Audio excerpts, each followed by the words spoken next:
നടനും തിരക്കഥാകൃത്തും സംവിധായകനുമായ ശ്രീനിവാസൻ ആശുപത്രിയിലാണെന്ന വാർത്തകളായിരുന്നു കഴിഞ്ഞ ദിവസം പുറത്തുവന്നത്. ആരോഗ്യവാനായി അദ്ദേഹം തിരിച്ചുവരട്ടെ എന്നായിരുന്നു എല്ലാവരും ഒരുപോലെ പറഞ്ഞത്. അദ്ദേഹത്തിന്റെ ആരോഗ്യാവസ്ഥ മോശമാണെന്ന തരത്തിലുള്ള പ്രചരണങ്ങളും ഉണ്ടായിരുന്നു.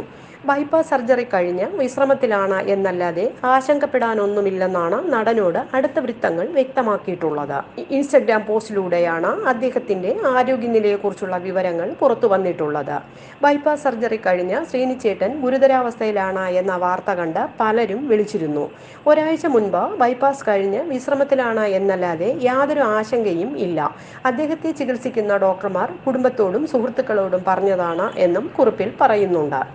കുറച്ചു നാളത്തെ വിശ്രമം കഴിഞ്ഞ് അദ്ദേഹം നമുക്കിടയിൽ ഒരു നിറച്ചിരിയോടെ സജീവമായി ഉണ്ടായിരിക്കും ഉറപ്പാണെന്നും കുറിപ്പിൽ വ്യക്തമാക്കിയിട്ടുണ്ട്. ശ്രീനിവാസൻ വെന്റിലേറ്ററിലാണെന്ന തരത്തിലുള്ള വാർത്തകൾ കണ്ടപ്പോൾ മുതൽ ആരാധകരും പ്രാർത്ഥനയിലായിരുന്നു.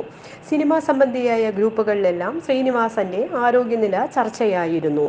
നെഞ്ചുവേദന അനുഭവപ്പെട്ടതിനെ തുടർന്നായിരുന്നു ശ്രീനിവാസനെ ആശുപത്രിയിൽ പ്രവേശിപ്പിച്ചത്. മാർച്ച് 30-നാണ് അദ്ദേഹം അഡ്മിറ്റായത്. ആൻജിയോഗ്രാമിൽ ധമനികളിലെ രക്തമൊഴുക്കിന് തടസ്സമുള്ളതായി കണ്ടെത്തിയിരുന്നു. ഇതേ തുടർന്നായിരുന്നു ബൈപ്പാസ് സർജറിക്ക് വിധേയനാക്കിയത്. അദ്ദേഹം മരുന്നുകളോട് പ്രതികരിക്കുന്നുണ്ടെന്നും ആരോഗ്യനിലയിൽ പുരോഗതിയുണ്ടെന്നും ആശുപത്രി അധികൃതർ വ്യക്തമാക്കിയതായി വിവിധ മാധ്യമങ്ങൾ റിപ്പോർട്ട് ചെയ്തിരുന്നു. ആരോഗ്യ പ്രശ്നങ്ങളെ തുടർന്ന് നേരത്തെയും ശ്രീനിവാസൻ ആശുപത്രികളിൽ ചികിത്സ തേടിയിട്ടുണ്ട്. എയർപോർട്ടിൽ വെച്ചും ഡബ്ബിംഗ് സ്റ്റുഡിയോയിൽ വെച്ചുമൊക്കെ ദേഹാസ്വസ്ഥ്യം അനുഭവപ്പെടുകയും ആശുപത്രിയിൽ അഡ്മിറ്റാവുകയും ചെയ്തിട്ടുണ്ട്. ICUവിൽ കിടക്കുമ്പോഴും അച്ഛൻ്റെ മനസ്സിൽ സിനിമയായിരുന്നുവെന്ന് വിനീത് ശ്രീനിവാസൻ പറഞ്ഞിരുന്നു.